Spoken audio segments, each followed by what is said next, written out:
आइए हम आज के वचन में जाएंगे। और जैसा आज के मैसेज के लिए जो मैंने वचन डाला है थंबनेल में, वो रोमियो 9 अध्याय और 23 वचन के अनुसार आज प्रभु ने हमें कुछ विचार दिए हैं। आइए हम उन्हें उन पर मनन करेंगे। हम इस वचन को हम पढ़ेंगे। रोमियो 9 अध्याय और उसके 19 वचन से मैं पढ़ूंगा और फिर हम उस 23 वचन को भी देखेंगे। 19 वचन से मैं पढ़ना शुरू करूंगा जिससे कि हम इसका पूरा संदर्भ हम समझ सकें। रोमियो 9 अध्याय और उसका 19 वचन। अतः तू मुझसे कहेगा, वह फिर क्यों दोष लगाता है? कौन उसकी इच्छा का सामना करता है? हे मनुष्य, भला तू कौन है जो परमेश्वर का सामना करता है? क्या गढ़ी हुई वस्तु गढ़ने वाले से कह सकती है, तूने मुझे ऐसा क्यों बनाया है? क्या कुम्हार को मिट्टी पर अधिकार नहीं कि एक ही लौंदे में से एक बर्तन आदर के लिए और दूसरे को अनादर के लिए बनाए? तो इसमें कौन सी आश्चर्य की बात है कि परमेश्वर ने अपना क्रोध दिखाने और अपनी सामर्थ प्रकट करने की इच्छा से क्रोध के बर्तनों की जो विनाश के लिए तैयार किए गए थे, बड़े धीरज से सही, और दया के बर्तनों पर जिन्हें उसने महिमा के लिए पहले से तैयार किया, अपने महिमा के धन को प्रकट करने की इच्छा की। परमेश्वर का धन्यवाद हो इस सुंदर भाग के लिए। जो वचन परमेश्वर जिसके द्वारा आज हमसे बात करना चाहता है, विशेष करके वो 23 वचन है। यहां इस प्रकार से लिखा है, और दया के बर्तनों पर जिन्हें उसने महिमा के लिए पहले से तैयार किया। और फिर आगे कहता है, अपने महिमा के धन को प्रकट करने की इच्छा की। तो अगर इस वचन को सरल रीति से हम समझें, परमेश्वर की समझ से या परमेश्वर की अगुवाई में होकर, तो परमेश्वर हमसे क्या कह रहा है कि परमेश्वर ने हमें आदर का बर्तन होने के लिए परमेश्वर ने हमें तैयार किया है। माफ कीजिएगा, दया का बर्तन, है ना।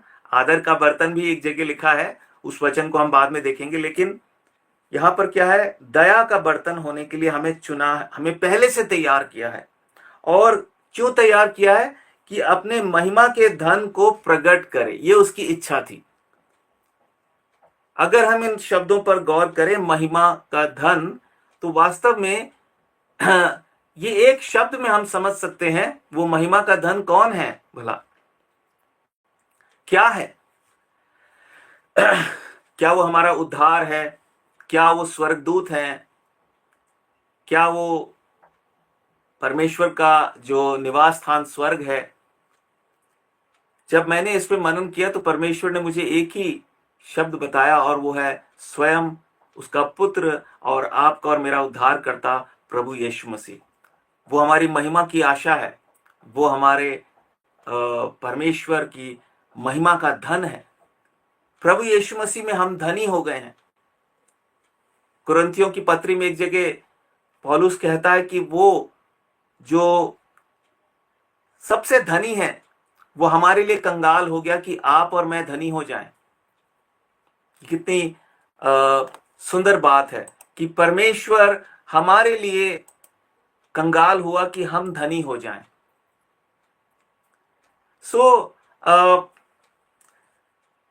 हम देखते हैं कि परमेश्वर यहां पर दो प्रकार के बर्तनों की बात करता है परमेश्वर का वचन। एक तो क्रोध के बर्तन और दूसरा दया के बर्तन। क्रोध और दया दो शब्द हैं जिसको हमें देखने की जरूरत है। इस पे हम थोड़ा आगे जाएंगे। 1 मिनट मुझे दीजिए, इसको मैं थोड़ा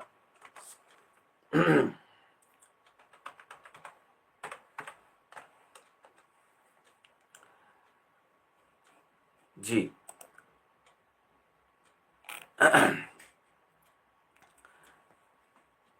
यहां पर दो प्रकार के बर्तनों की जो है बात कही गई है, क्रोध के बर्तन और महिमा के दया के बर्तन। और पौलुस क्या कहता है कि परमेश्वर ने पहले से ही इसको तय कर लिया है।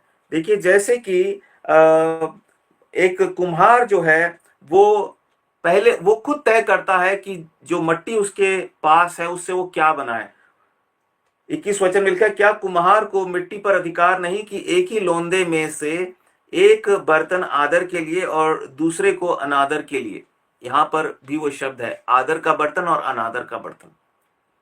और इस पूरे भाग को यदि हमें समझना है और हमें समझना चाहिए, जिससे कि हम इसके पीछे के अर्थ को समझ सकें और परमेश्वर इसके द्वारा हमसे क्या कहना चाहता है उसको हम समझ सकें, तो उसके लिए हम थोड़ा सा पीछे जाएंगे।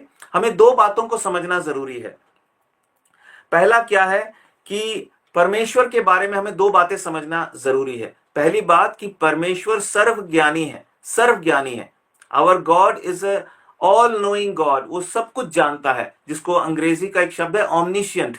वो सब कुछ जानने वाला परमेश्वर है। और जब हम सब कुछ की बात करते हैं, सर्वज्ञानी की बात करते हैं, तो उसमें दो चीजें आ जाती हैं। एक तो वो सब कुछ जानता है, और साथ ही साथ उसमें उस सब कुछ में क्या है, उसमें भविष्य की भी बातें वो जानता है। वो सब कुछ जानता है, उसके पास सारा ज्ञान है।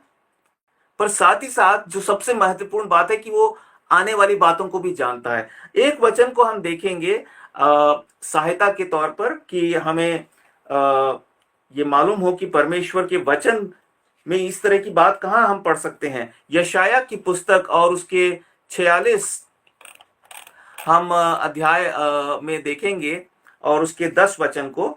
यशाया की पुस्तक और उसके 46 चैप्टर में और उसके 10 वचन को हम देख सकते हैं। वहां इस तरह से लिखा है, मैं तो अंत की बात आदि से और प्राचीन काल से उस बात को बताता आया हूं जो अब तक नहीं हुई। मैं कहता हूं मेरी युक्ति स्थिर रहेगी और मैं अपनी इच्छा को पूरी करूंगा। परमेश्वर तो पहले से ही जानता है, उसने आदि से ही उस बात को बताया है जो अब तक हुई नहीं है। प्राचीन काल से उसने ऐसी बातों को प्रकट किया है मनुष्य जाति पर। और परमेश्वर हम सब जानते हैं इस बात को। इस विषय में हमें कोई संदेह नहीं होना चाहिए कि परमेश्वर तो भविष्य की एक एक बात को जानता है। पहले से आपका और मेरा भविष्य जानता है। ये अभी की बात नहीं कि अभी उसको मालूम पड़ा, हमें रचने से पहले ही वो जानता था कि हम क्या करने वाले हैं इस धरती पर आकर, हमारा जीवन किस डायरेक्शन में, किस दिशा में जाएगा, हम क्या दया के बर्तन होंगे या हम क्रोध के बर्तन होंगे। और दूसरी चीज जो हमें देखनी है, क्योंकि जब हम इस बात पर हम विचार करते तो हमारे मन में एक बात आ सकती है। हो सकता है शैतान आपके और मेरे मन में एक बात डाल दे, हो सकता है उस बात के द्वारा हमें वो गुमराह कर दे कि क्या परमेश्वर, इसका मतलब वो अन्यायी है, क्या वो उसके न्याय में खोट है कि वो कुछ लोगों को उसने अपने क्रोध को भड़काने के लिए उन पर बनाया और कुछ लोगों को अपनी दया दर्शाने के लिए उनको बनाया। ये तो बिल्कुल संभव ही नहीं है, लेकिन फिर भी इसको हम वचन के द्वारा हम इसको समझेंगे। सबसे पहले हम देखते हैं उत्पत्ति पहला अध्याय और उसके 31 वचन को। वहां इस प्रकार लिखा है, तब परमेश्वर ने जो कुछ बनाया था सबको देखा, तो क्या देखा कि वह बहुत ही अच्छा है। तथा सांझ हुई, फिर भोर हुआ, इस प्रकार छठवां दिन हो गया। यहां पर हम क्या देखते हैं, परमेश्वर के विषय में एक बात लिखी है। परमेश्वर कोई भी चीज जो बनाता है वो बुरी नहीं बनाता। तो जब पौलुस कहता है कि उसने कुछ को क्रोध का बर्तन होने के लिए बनाया, इसका मतलब यह नहीं कि परमेश्वर ने अपनी इच्छा से उन्हें ऐसा बनाया। इसमें एक बहुत गहरा संदेश है। मतलब पहले से ही परमेश्वर, क्योंकि वो पूर्व ज्ञानी है, वो सर्व ज्ञानी है, वो पहले से ही जानता था कि ये जो मैं मनुष्य बना रहा हूं इसमें से कुछ ऐसे मनुष्य हैं जो वास्तव में इनको मैं जन्म लेने दे रहा हूं, लेकिन फिर भी मुझे मालूम है कि ये आगे जाकर मेरी महिमा नहीं करेंगे,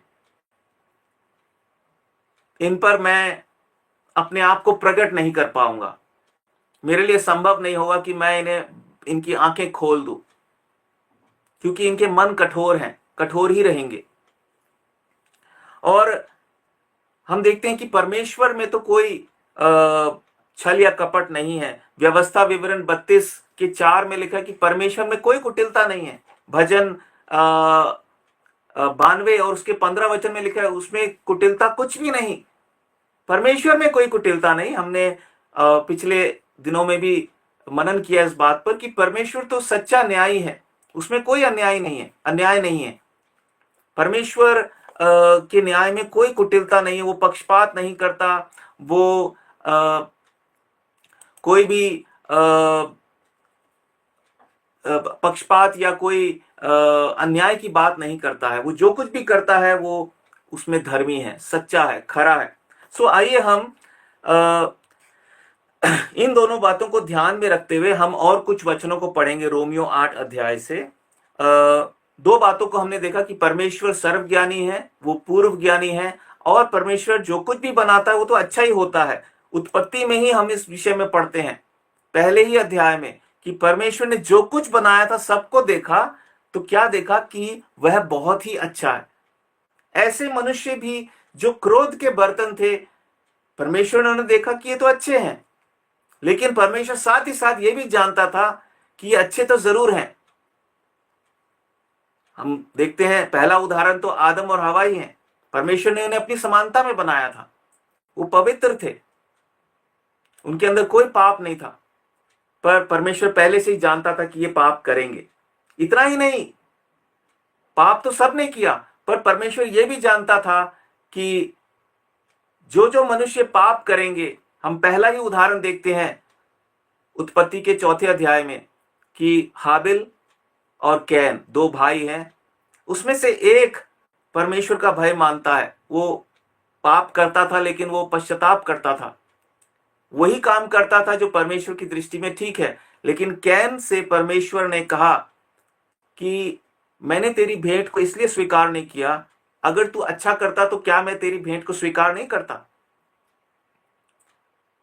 सबसे पहला अच्छा काम मनुष्य क्या कर सकता है जिससे परमेश्वर प्रसन्न होता है? बाइबल में लिखा है कि स्वर्ग में, लूका 15 अध्याय में ऐसा लिखा है कि स्वर्ग में सबसे ज्यादा खुशी किस बात की मनाई जाती? जब एक पापी मन फिराता है। तो परमेश्वर जानता था कि सब कुछ तो अच्छा बनाया मैंने, परमेश्वर ने किसी को पाप करने के लिए नहीं बनाया।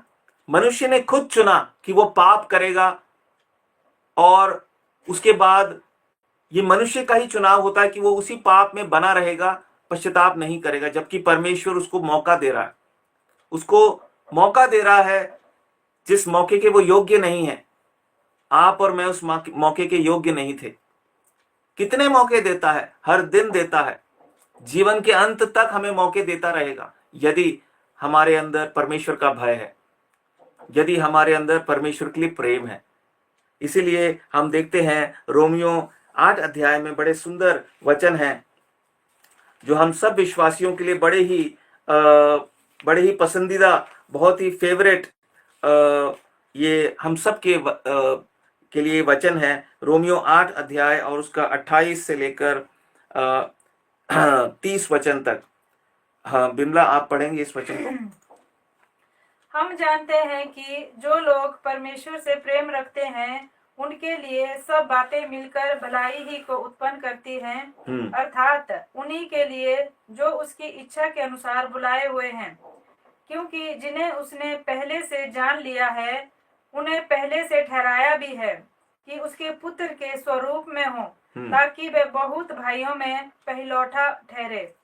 फिर उन्हें उसने पहले से ठहराया उन्हें बुलाया भी, फिर जिन्हें उसने फिर जिन्हें उसने पहले से ठहराया उन्हें बुलाया भी, और जिन्हें बुलाया उन्हें धर्मी भी ठहराया है, और जिन्हें धर्मी ठहराया उन्हें महिमा भी दी है। हाँ, ये यहाँ पर बड़ी सुंदर बात लिखी है कि जो लोग परमेश्वर से प्रेम करते हैं उनके लिए सब बातें मिलकर भलाई को उत्पन्न करती हैं ना। सब बातें मिलकर, परमेश्वर पहले से ही जानता था कि आप और मैं जिन्होंने प्रभु यीशु मसीह को ग्रहण किया है और जो प्रभु के लिए एक सच्चा जीवन बिता रहे हैं, उसके सच्ची आराधना कर रहे हैं। याद रखिए, परमेश्वर ने एक बहुत महत्वपूर्ण मापदंड दिया है। अवश्य है कि उसकी आराधना करने वाले आत्मा सच्चाई से उसकी आराधना करें। वो उसकी सच्ची आराधना करें, सिर्फ शब्दों से नहीं, अपने जीवन की हर एक बात से। यही एक पैमाना है और कोई दूसरा पैमाना नहीं है। और इसीलिए हमें आराधना के विषय में सीखते रहना है। हमें ज्ञान की जरूरत नहीं है, हमें बहुत बड़े बड़े भेदों को जानने की जरूरत नहीं है। कई लोग बड़े बड़े भेदों को जानने के लिए, बड़ी बड़ी ज्ञान की बातों को जानने के लिए बाइबल कॉलेज जाते हैं, तो कई लोग बहुत डूब जाते हैं वचन में। उसमें कोई बुराई नहीं है, लेकिन अगर आप और मैं सच्चे आराधक नहीं हैं तो कुछ भी फायदा नहीं है। एक ही मापदंड है कि हम परमेश्वर से प्यार करें। जो एक सच्चा आराधक होता है वो सच में परमेश्वर से प्यार करता है, वो अपनी कमी को भी स्वीकार करता है। वो ये दावा नहीं करेगा कि मेरे से बढ़कर कोई प्रेम नहीं कर सकता है। वो अपने प्रेम का बखान नहीं करता, पर वो इस बात को भली भांति जानता है कि परमेश्वर ने मुझसे जो प्रीति दिखाई है उससे बढ़कर और किसी की कोई उससे बढ़कर मेरे से प्रीति नहीं रख सकता है, और इसलिए मुझे भी परमेश्वर से प्रेम रखना है। वही उसका लक्ष्य बन जाता है कि मुझे परमेश्वर से प्रेम करना है। और परमेश्वर से प्रेम करने का अर्थ है परमेश्वर की इच्छा पूरी करनी है, उसी धुन में मुझे लगे रहना है। अब जीना मेरे लिए मसीह है, मरना मेरे लिए लाभ है। भले ही ये उसको कड़वा लगता है, लेकिन ये उसको धीरे धीरे इस वचन में मिठास आने लगती है। यही प्रभु चाहता है कि आपके और मेरे जीवन में भी हो। सो हम देखते हैं यहाँ पर इन वचनों को हम थोड़ा सा और बारीकी से देखेंगे। 29 वचन में लिखा है, रोमियो 8 अध्याय के 29 वचन में, बल्कि 28 वचन के आखिरी भाग में लिखा है, अर्थात उन्हीं के लिए जो उसकी इच्छा के अनुसार बुलाए हुए हैं। प्रिय भाई और बहनों, परमेश्वर ने अपनी इच्छा के अनुसार आपको और मुझे बुलाया, ठहराया, और फिर लिखा धर्मी ठहराया और हमें महिमा दी है। 9 अध्याय के 23 वचन में लिखा है कि उसने हमें दया का बर्तन होने के लिए चुना है। ये एक बहुत बड़ी बात है।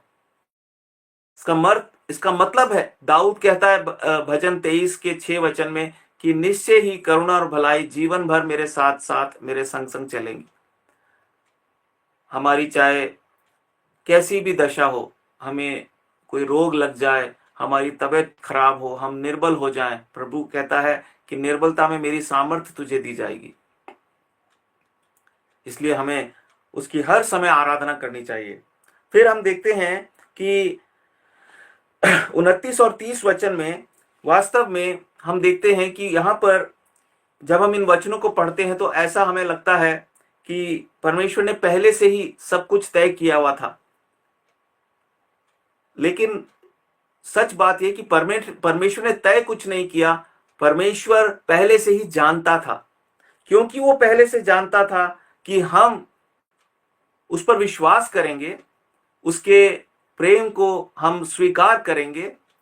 जब तक हम उसके प्रेम को स्वीकार ना करें, और वो भी उसी की दया से हम कर पाते हैं, क्योंकि वो हमारे अंदर की कठोरता को दूर करता है।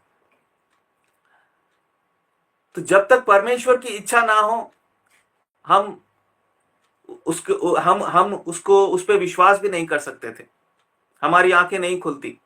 और परमेश्वर ने हम पर ना जाने क्या देखा, ये तो एक रहस्य की बात है। ये आप कभी भी, आप और मैं इस बात को नहीं जान पाएंगे। ये हमें अनंत काल में और स्वर्ग में जाके पता लगेगा कि वो कौन सी बात थी जो परमेश्वर ने आप में और मुझ में या किसी भी विश्वासी में देखी जो स्वर्ग में प्रवेश करेगा। फिलहाल के लिए, इस जीवन की यात्रा के लिए हमें एक ही बात याद रखनी है, और वो क्या है? पौलुस कहता है कि देखिए, बहुत सुंदर बात पौलुस कहता है 9 अध्याय में, रोमियो 9 अध्याय के 14 वचन में। वहां पर इस तरह से वो कहता है, इसलिए हम क्या कहें, क्या परमेश्वर के यहां अन्याय है? कदापि नहीं, क्योंकि वह मूसा से कहता है, मैं जिस किसी पर दया करना चाहूं उस पर दया करूंगा, और जिस किसी पर कृपा करना चाहूं उसी पर कृपा करूंगा। अतः यह ना तो चाहने वाले की ना दौड़ने वाले की, परंतु दया करने वाले परमेश्वर की बात है।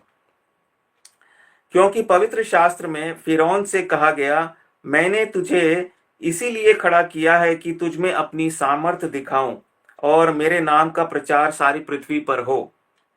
इसलिए वह जिस पर चाहता है उस पर दया करता है और जिसे चाहता है उसे कठोर कर देता है।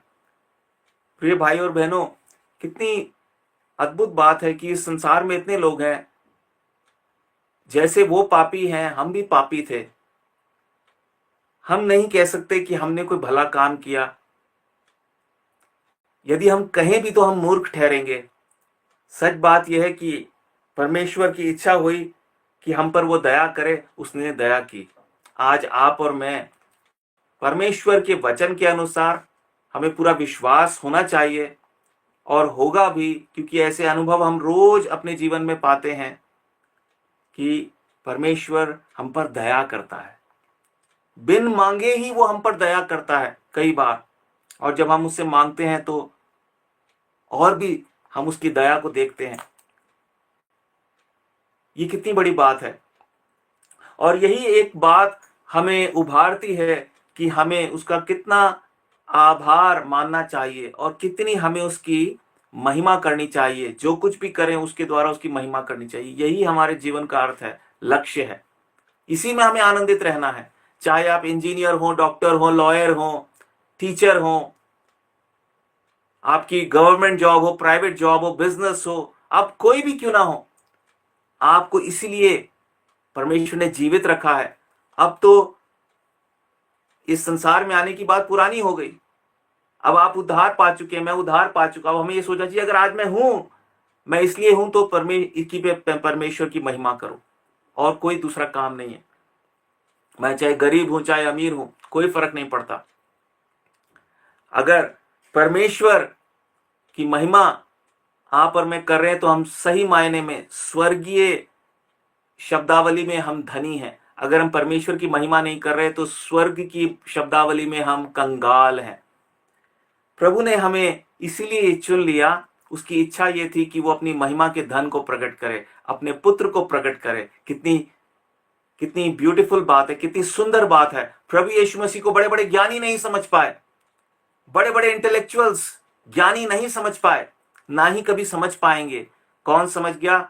दुनिया का मूर्ख से मूर्ख, अनपढ़ से अनपढ़ व्यक्ति, ऐसे दुष्ट भी समझ गए जिन्होंने समय रहते पश्चाताप कर लिया। तुरंत उनके चेहरों पर मसीह का प्रकाश चमका। इफिसियों 5:14 को हमें याद करना है, हे सोने वाले मुर्दे में से जाग उठ, तब तुझ पर मसीह की ज्योति चमकेगी। पौलुस अपने घमंड से जाग उठा, तुरंत उस दिव्य दर्शन को देखकर घबरा गया। उसका एक शब्द उसके मुंह से नहीं निकला। उसने सिर्फ इतना पूछा कि हे प्रभु तू कौन है? उसने कहा, पौलुस मैं यीशु हूं जिसे तू सताता है। आज आप और मैं किसी ऐसे व्यक्ति को कहें जो प्रभु यीशु मसीह का अपमान कर रहा हो, जो मसीह लोगों का विरोध कर रहा हो, कोई भी जिसको हम बोलते हैं जो विरोध कर रहे हो, हम बोले आप यीशु मसीह को सता रहे हो, हमारी बात नहीं मानेंगे। लेकिन जब परमेश्वर उससे कहेगा, हे प्रिय तू यीशु मसीह को सताता है, संभव है, यहां पर भी हम गारंटी नहीं कह सकते, संभव है, हो सकता है वो पिघल जाए। लेकिन परमेश्वर कितना महान है, वो पहले से सब कुछ जानता है। सो आज हम इस वचन के लिए परमेश्वर का धन्यवाद करें और इस वचन के अनुसार परमेश्वर को हम उसकी आराधना करें, स्तुति करें, उसमें हम आनंदित हो जाएं कि हमें परमेश्वर ने दया का बर्तन होने के लिए पहले से तैयार किया है। और कितनी अद्भुत बात है, हमारे इस जीवन के सफर में हम उतार और चढ़ाव से गुजरते हैं, हम कठिनाइयों से गुजरते हैं, और उस समय परमेश्वर के आत्मा की धीमी मीठी आवाज हमारे कानों में पड़ती है। मेरे कानों में पड़ी।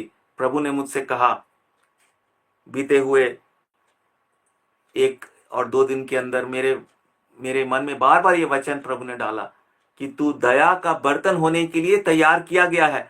ओ कितनी सुंदर बात है। हम भूल जाते हैं कि मैं तो दया का बर्तन होने के लिए चुना गया हूं, मैं विनाश के दासत्व में जीवन बिताने के लिए नहीं चुना गया, विनाश की गुलामी में जीवन बिताने के लिए नहीं चुना गया। मेरे साथ कैसी भी परिस्थिति आएंगी, लेकिन प्रभु की, परमेश्वर की दया मुझ पर होगी। ये हमारा सबसे बड़ा आनंद है। सो हम देखते हैं इस भाग को हमने पढ़ा, और यहाँ पे लिखा है कि परमेश्वर तो दुष्ट लोगों पर भी दया करता है। फिरौन पर उसने दया की। प्रिय भाइयों और बहनों, फिरौन पर क्यों दया की?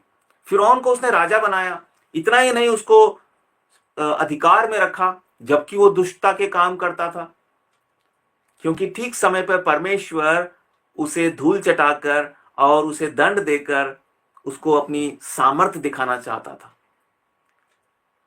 परमेश्वर अपने उन कमजोर यहूदी लोगों के द्वारा उसे यह दिखाना चाहता था कि भले ही वो राजा हो, उसकी बहुत बड़ी सेना हो, उसके पास हथियार हो, उसके लाखों चाहने वाले हों, जो उसके एक इशारे पर कुछ भी करने को तैयार हो जाएं, लेकिन वो जो मुट्ठी भर, या उस समय तो मुट्ठी भर नहीं थे, यहूदी लोग तो बहुत ज्यादा थे, जनसंख्या में बढ़ रहे थे, और फिरौन को चिंता होने लगी कहीं ये उसकी प्रजा पर हावी ना हो जाए। और लेकिन वो कमजोर थे, वो गुलाम थे, पर उनका परमेश्वर क्या था?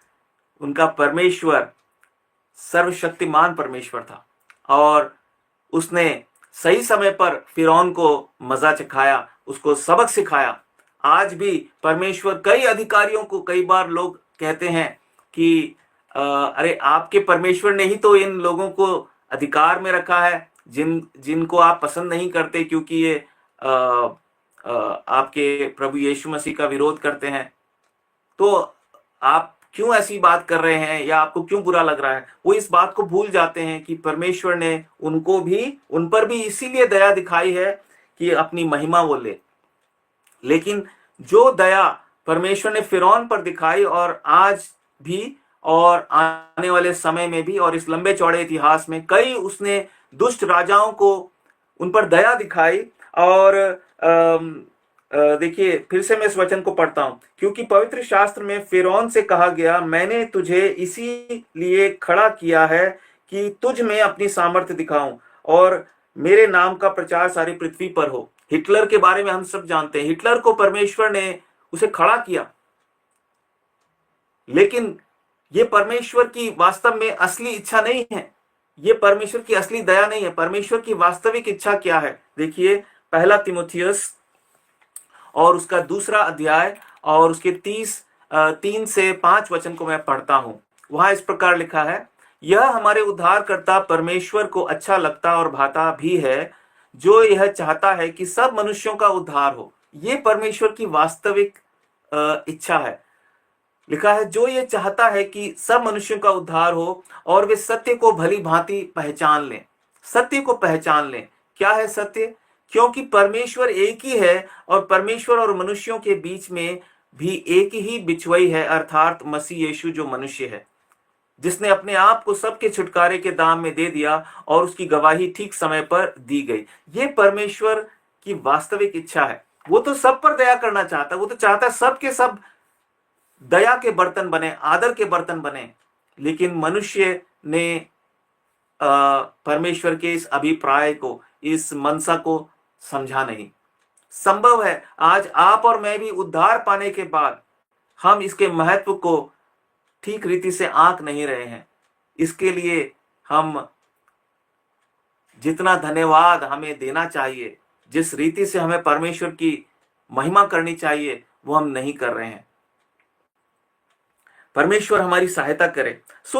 हम देखते हैं कि जब हम इस विषय पर सोचते हैं कि परमेश्वर की इच्छा है, जैसा यहां लिखा है रोमियो 9 के 18 में, कि वह जिस पर चाहता है उस पर दया करता है, और जिसे चाहता है उसे कठोर कर देता है। तो 2 प्रश्न हमारे मन में उठ सकते हैं। पहला प्रश्न ये कि जब परमेश्वर पहले से ही सब कुछ जानता है, परमेश्वर जानता था कि कौन आदर के बर्तन ठहरेंगे और कौन क्रोध के बर्तन ठहरेंगे, तो फिर उसने ये सब कुछ इस सृष्टि को अस्तित्व में क्यों आने दिया? Why did God allow everything to come into existence? If He already knew who will be the vessels of wrath and who will be the vessels of mercy. क्यों उसने ये होने दिया? तो उसका जब मैंने इस सवाल को परमेश्वर के सामने रखा तो परमेश्वर ने मुझे ये बात समझाई कि एक साधारण सा कारण है कि ये परमेश्वर ने इसलिए होने दिया कि हम परमेश्वर के चरित्र को और उसके स्वरूप को समझें, उसके न्याय को समझें। जब तक हम परमेश्वर के स्वरूप चरित्र को नहीं समझेंगे, भले ही हम एक दया के बर्तन ठहराए गए हैं, हम स्वर्ग में जाने के लिए तैयार नहीं हो सकते। परमेश्वर चाहता था कि हमारे सामने हम इस सच्चाई को एक जीवित रूप में उसको घटते हुए देखें कि परमेश्वर दुष्टों के साथ जो पश्चाताप नहीं करते कैसा व्यवहार करेगा। लिखा है क्रोध के बर्तनों को विनाश के लिए तैयार किया है। हमने पढ़ा रोमियो 9 के 22 में। तो इसमें कौन सी आश्चर्य की बात है कि परमेश्वर ने अपना क्रोध दिखाने के लिए, परमेश्वर जो लोग उसका विरोध करेंगे, जो लोग उसकी इच्छा पर नहीं चलेंगे, जो उस पर विश्वास नहीं करेंगे, अंततः वो उन पर अपना क्रोध भड़काता है और उसके अंतिम न्याय में वो क्या करेगा? उन लोगों का विनाश करेगा। ये सबक, इस सच्चाई को हम भली भांति अनुभव कर लें, अपनी आंखों से, अपने शरीर में होकर इस बात को हम जो है अनुभव कर लें, जिससे कि हमें पता चल जाए कि परमेश्वर का न्याय क्या है। और फिर तभी हम स्वर्ग में जा सकते हैं। हम ऐसे ही नहीं जा सकते स्वर्ग में। और इतना ही नहीं, हमें भी अपनी दौड़ पूरी करनी है। क्या पता आज जो हम दया के बर्तन हैं, कल हमारा कैसा होगा, आने वाला कल कैसा होगा, ये तो परमेश्वर जानता है। पर हमें क्या करना है? हमें हर दिन इस बात की कोशिश करनी है कि परमेश्वर ने मुझे दया का बर्तन होने के लिए चुना है।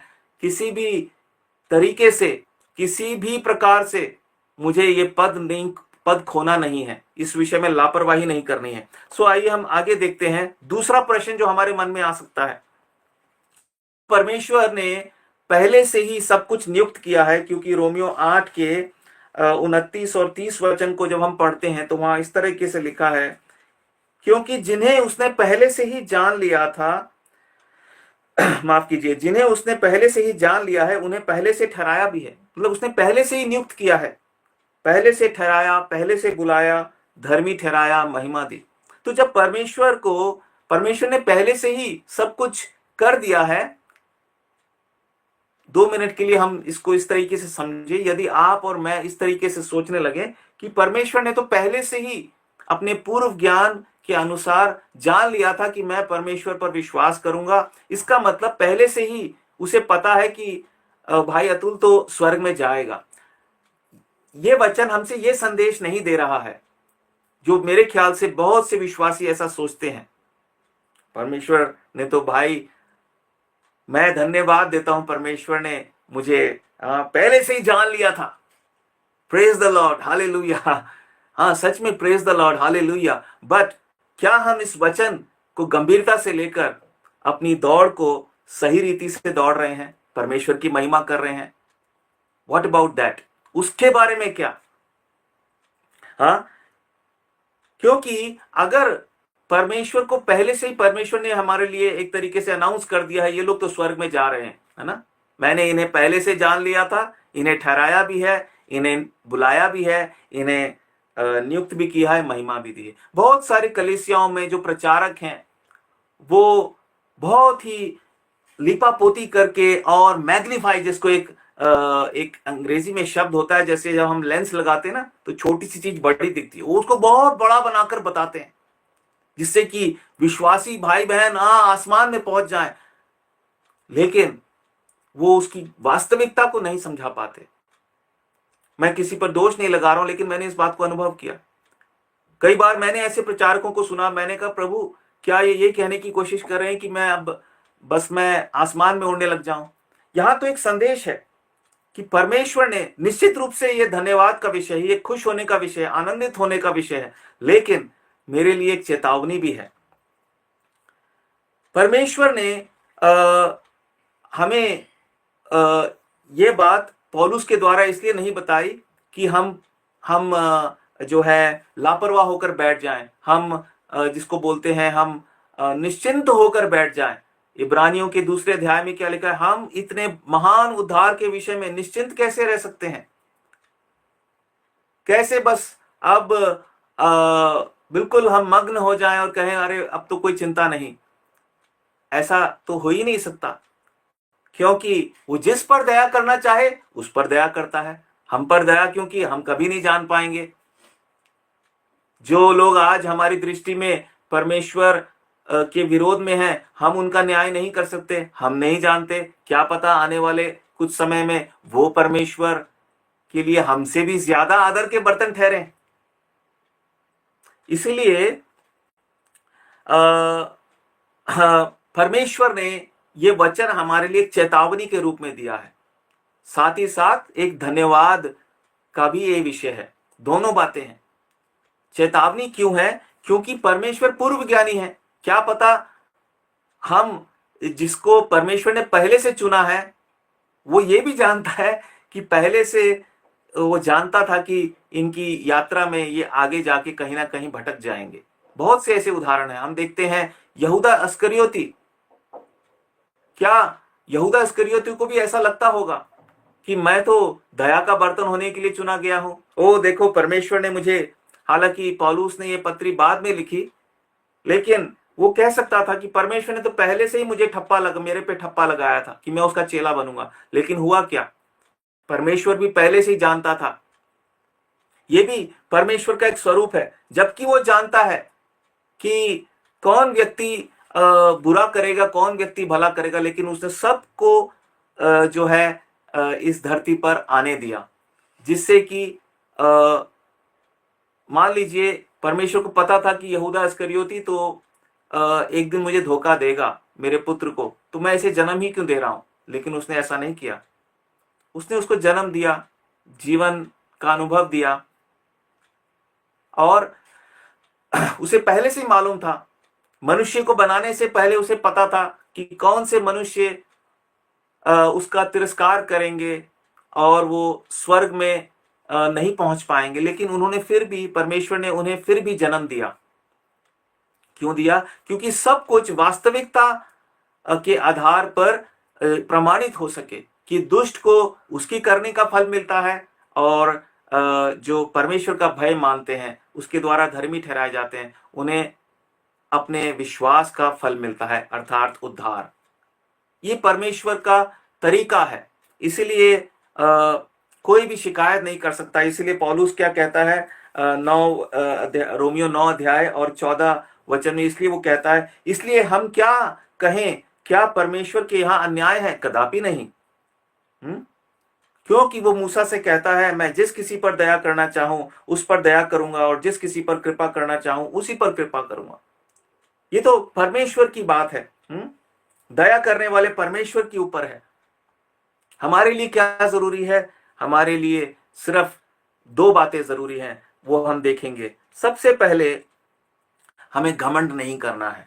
इसीलिए पौलुस रोमियो के ही हम देखते हैं 3 अध्याय और उसके 26 वचन से मैं पढ़ूंगा, 26 और 27। रोमियो 3 अध्याय 26 वचन में पौलुस कहता है, वरन इसी समय उसकी धार्मिकता प्रकट हो कि जिससे वह आप ही धर्मी ठहरे और जो यीशु पर विश्वास करे उसका भी धर्मी ठहराने वाला हो। हम इससे ऊपर के वचनों में कहता है 23 वचन में कि सब पापी हैं, सब ने पाप किया, सब परमेश्वर की महिमा से रहित हैं। तो फिर घमंड करने की बात कहाँ है? 27 वचन में कहता है, तो घमंड करना कहाँ रहा? उसकी तो जगह ही नहीं है। कौन सी व्यवस्था के कारण से? क्या कर्मों की व्यवस्था से? नहीं, वरन विश्वास की व्यवस्था के कारण। हम सिर्फ विश्वास की व्यवस्था के कारण धर्मी ठहरे हैं, हमारे कर्मों से नहीं। हम ये नहीं कह सकते परमेश्वर ने मुझ में कुछ अच्छी बात देखी। हम नहीं घमंड कर सकते, क्योंकि ये विश्वास भी परमेश्वर ने हमें दिया है। पवित्र आत्मा के 9 फलों में एक फल विश्वास है। जब तक परमेश्वर हमें पश्चाताप का अवसर ना दे, हम पश्चाताप भी नहीं कर सकते। भले ही हमें अपने पाप का एहसास हो जाए, हम वो नम्रता नहीं पा सकते, हम वो पश्चाताप नहीं कर सकते। सब कुछ परमेश्वर का दिया हुआ है। कुल मिला के आप और मैं सिर्फ इतना ही कह सकते हैं कि हम पर दया हुई है, हम पर दया हुई है। परमेश्वर ने हम पर दया की है, और इसीलिए हमें अब क्या करना, हमें घमंड नहीं करना, और दूसरा क्या है, हमें लापरवाही से जीवन नहीं जीना है। हाँ, पौलुस, देखिए घमंड के विषय में मैं एक वचन और पढ़ता हूं, इफिसियों 2 अध्याय और उसके पहले और तीसरे वचन तक मैं पढ़ूंगा। क्योंकि जब यहाँ पर क्रोध के बर्तनों के बारे में हमने पढ़ा, तो देखिए वास्तव में तो जब हम सब इस संसार में आए, हम सब क्रोध के बर्तन थे। यहाँ पर क्रोध की संतान लिखा है। इफिसियों 2 अध्याय उसके पहले से तीसरे वचन, उसने तुम्हें भी जिलाया जो अपने अपराधों और पापों के कारण मरे हुए थे, जिनमें तुम पहले इस संसार की रीति पर और आकाश के अधिकार के हाकिम अर्थात उस आत्मा के अनुसार चलते थे, जो अब भी आज्ञा ना मानने वालों में कार्य करता है। इनमें हम भी सब के सब पहले अपने शरीर की लालसाओं में दिन बिताते थे और शरीर और मन की इच्छाएं पूरी करते थे, और अन्य लोगों के समान स्वभाव ही से क्रोध की संतान थे। हम तो क्रोध की संतान थे, तो फिर घमंड करने की तो कोई बात ही नहीं है। यहां तक कि अब जब हमने उद्धार पा लिया है, हमारे पाप क्षमा हो गए हैं, आज भी हमारे जीवन में बहुत सी कमियां हैं, बहुत सी ऐसी बातें हैं जिसके कारण हम ढींग नहीं मार सकते। सिर्फ इतना कह सकते हैं कि मैं परमेश्वर का धन्यवाद करता हूं, उसके उपकारों के लिए मैं जितना भी धन्यवाद करूं, जो कुछ भी मुझसे बन पड़े उसकी महिमा के लिए मैं अगर करूं तो वो कम होगा। और दूसरी बात, हमें लापरवाही में जीवन नहीं बिताना है। बहुत सारे वचनों को मैं नहीं पढ़ना चाहता, लेकिन एक वचन हम पढ़ेंगे, दूसरा पत्रस और उसके पहले अध्याय 10 और 11 वचन को हम देखते हैं। इस कारण हे भाइयों, अपने बुलाए जाने और चुन लिए जाने को सिद्ध करने का भली भांति यत्न करते जाओ। अपने बुलाए लिए जाने और चुन लिए जाने का भली भांति उसको सिद्ध करने का भली भांति यत्न करते जाओ, क्योंकि यदि ऐसा करोगे तो कभी ठोकर ना खाओगे। अगर ऐसा नहीं करोगे तो निश्चित ठोकर खाओगे। इसका मतलब आज कितने विश्वासी लोग, जैसे अंग्रेजी में कहते हैं, taken for granted, they are taking for granted their salvation, they are taking it for granted. कितने प्रीचर्स हैं जो एक झूठा प्रचार करने में लगे हुए हैं जिससे कि उनको बहुत प्रशंसा मिले। डोंट वरी, डोंट वरी, ऐसा प्रचार करना कभी कभार शायद ठीक है जब हम चिंताओं में चले जाएं, क्योंकि परमेश्वर वायदा करता है तो उसको निभाता भी है।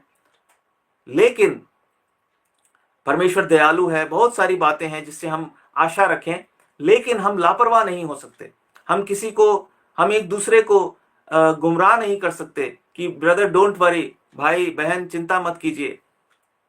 नहीं, हम हल्के में नहीं ले सकते। हमारे लिए तो पतरस के ये वचन महत्वपूर्ण है कि पतरस कहता है कि अपने बुलाए लिए जाने और चुन लिए जाने को सिद्ध करने का भली भांति यत्न करते जाओ, क्योंकि यदि ऐसा करोगे तो कभी ठोकर नहीं खाओगे, वरन इसी रीति से तुम हमारे प्रभु और उद्धारकर्ता यीशु मसीह के अनंत राज्य में बड़े आदर के साथ प्रवेश करने पाओगे। आज हम परमेश्वर के राज्य में आदर से प्रवेश करने के लिए क्या कर रहे हैं, कैसी तैयारी कर रहे हैं, कैसी उसकी हम आराधना करते हैं। मीनिंगलेस आराधना,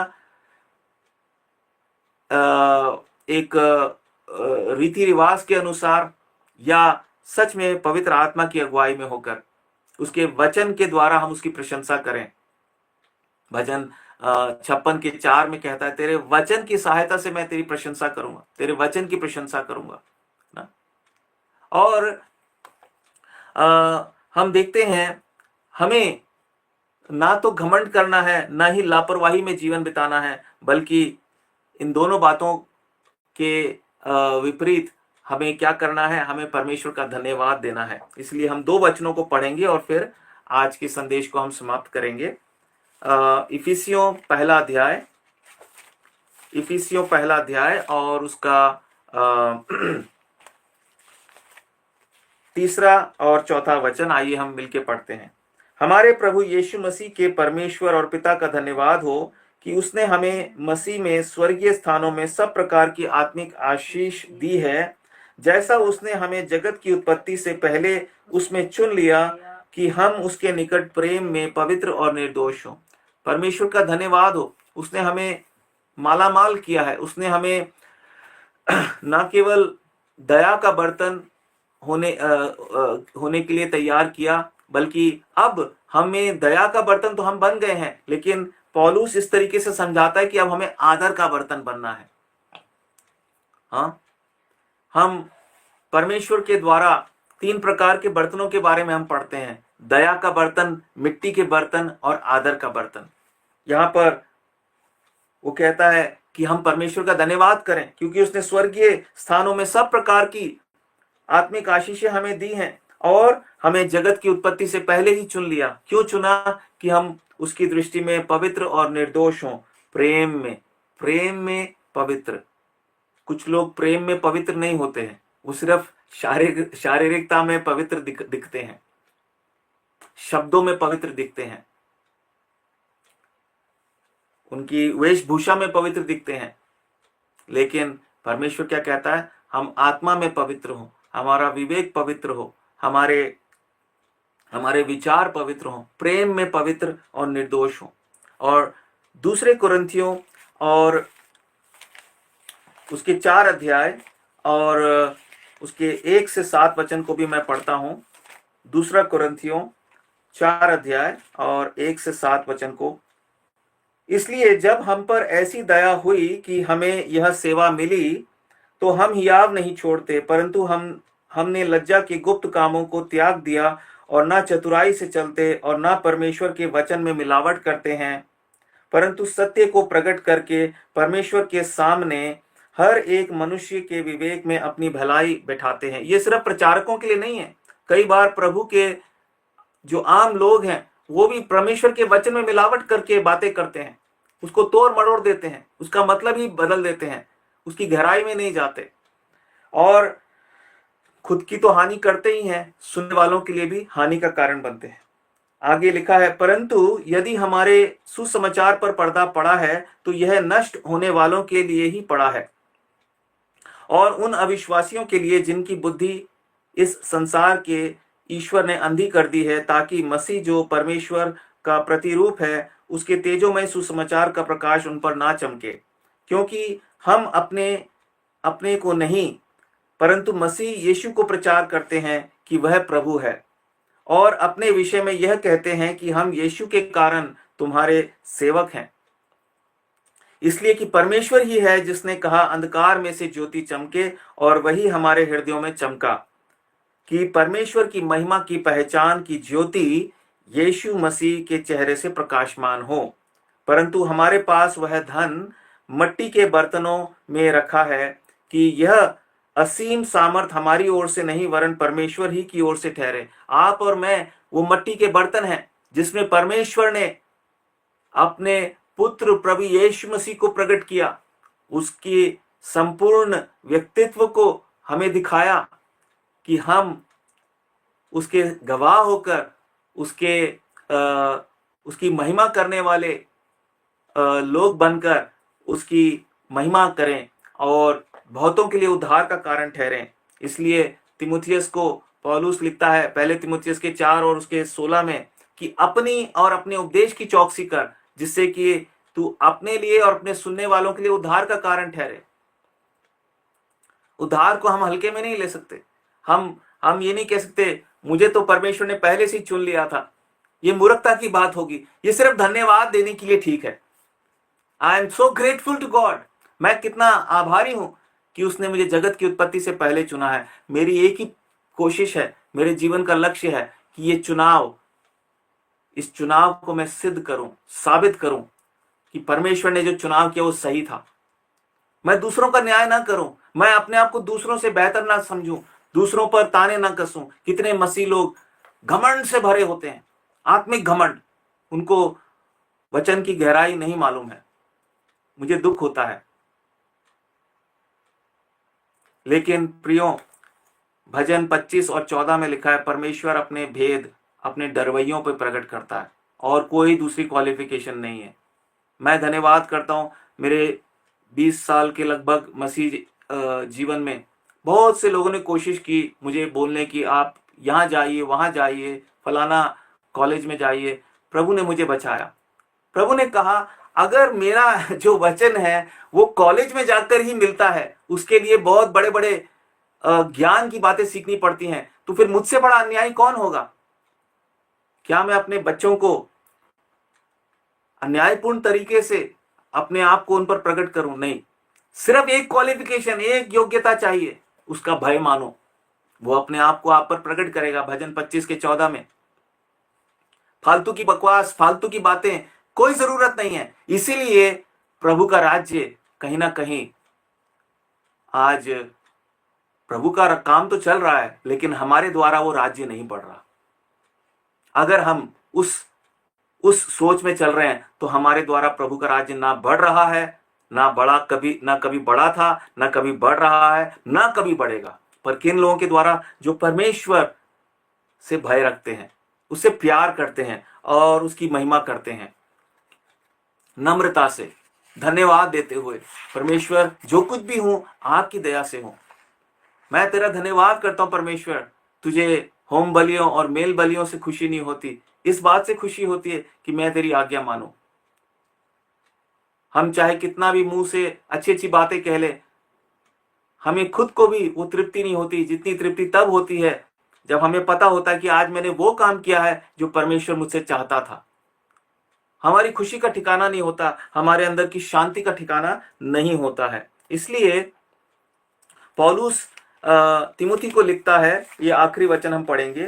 तो हमने दो प्रकार के बर्तनों के बारे में पढ़ लिया। पहला कि हम दया के बर्तन होने के लिए तैयार किए गए।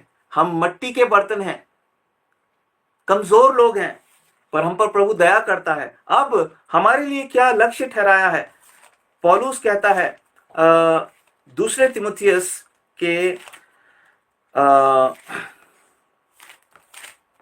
देखिए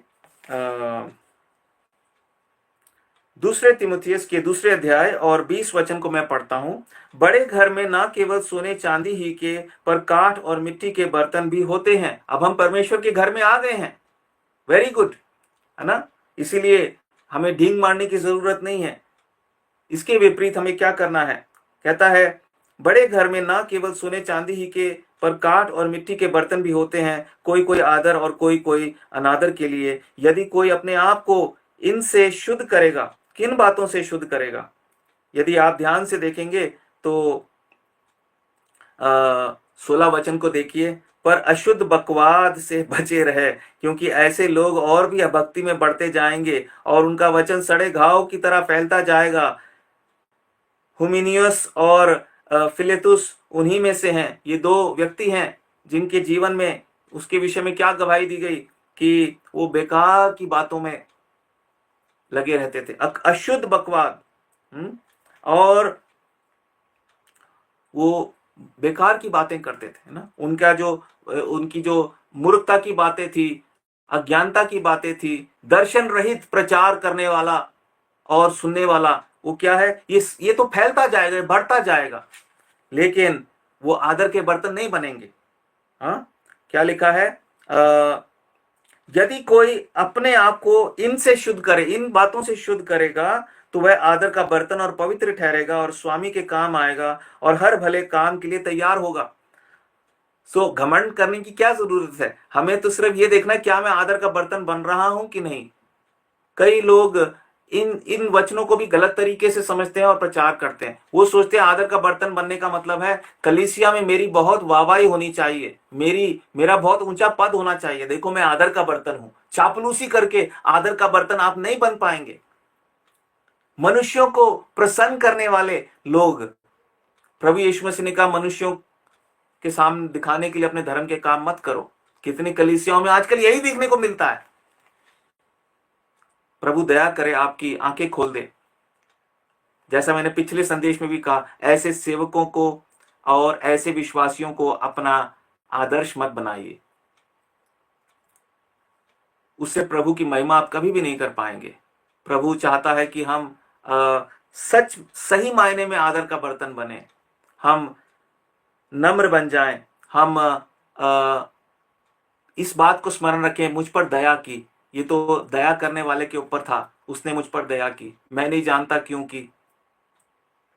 क्या हम ये कहें कि इसलिए की क्योंकि मैंने उस पर विश्वास किया? विश्वास करने के लिए भी तो अनुग्रह परमेश्वर ने दिया।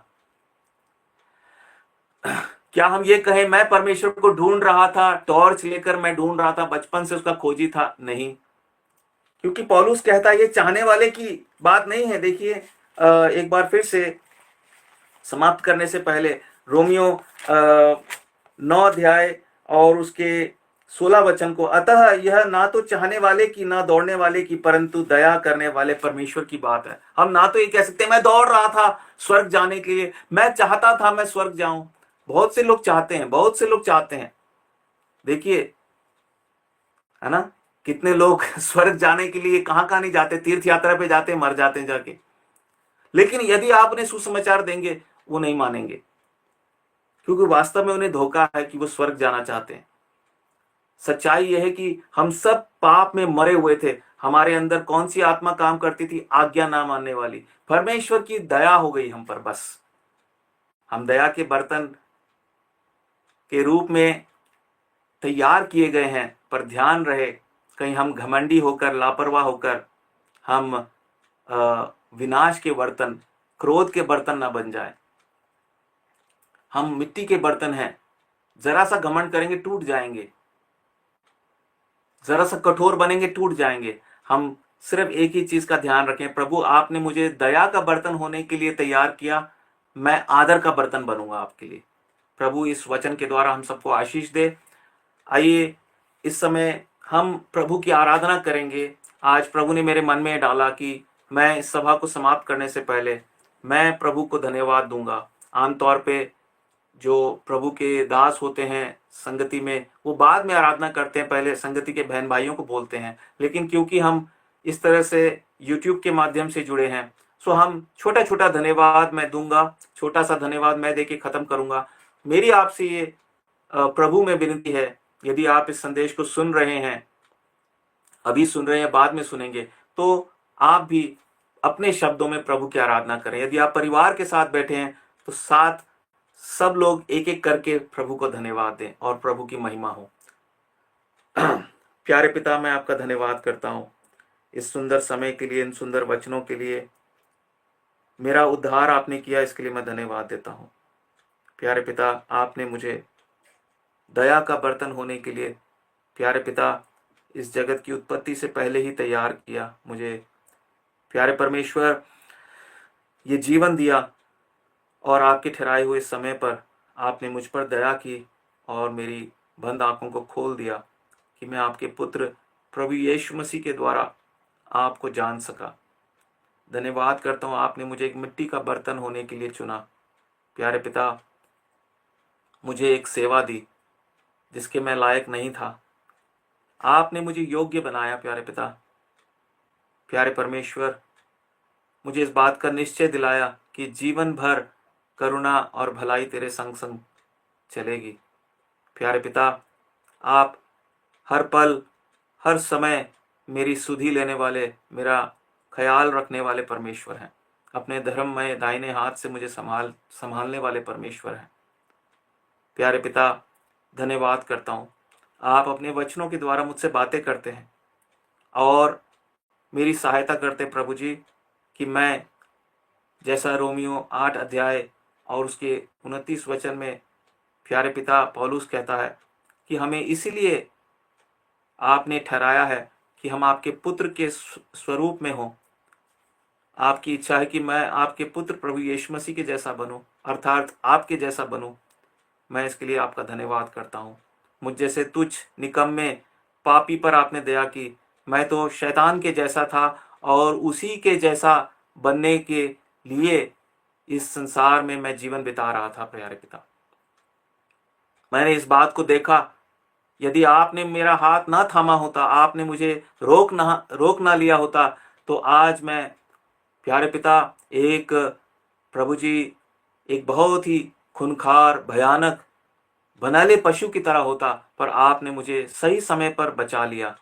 आज भी प्यारे पिता कई बार जब मेरे पैर लड़खड़ा जाते हैं, आप जब मेरे अंदर से वो पुराना मनुष्य जाग जाता है, आप मुझे बचा लेते हैं प्यारे पिता। इसके लिए मैं आपका धन्यवाद करता हूँ प्यारे पिता।